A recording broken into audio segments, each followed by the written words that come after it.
Matt White alias Matthew, aktor cilik yang baru saja meninggal dunia di saat karirnya sedang melambung. Matthew terbilang masih baru di dunia akting, namun namanya melejit berkat aktingnya sebagai Hendrik dalam 2 film Danur. Aktor 11 tahun itu membintangi film Danur 2 Madda dan Danur 3 Sunya Yuri. Berkat kedua film tersebut, Matthew memiliki banyak followers.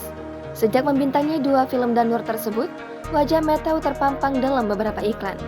Bahkan, yang terbaru ia ikut serta dalam sebuah sitkom peristiwa di Net TV bersama Surya Insomnia. Kabar duka meninggalnya Matt White dibagikan oleh Prilly Latukonsina lewat sosial media Instagram miliknya. Hingga kini belum diketahui sakit apa yang sempat diderita oleh Matt White sebelum meninggal dunia. Prilly meminta para followersnya untuk memberikan doa kepada Matthew yang meninggal dunia di usia 11 tahun. Sekedar informasi, dalam film Danur 3, Matthew memerankan karakter Hendrik yang merupakan teman hantu dari karakter Risa yang diperankan oleh Prilly. Jangan lupa subscribe, share, komen, dan like ya!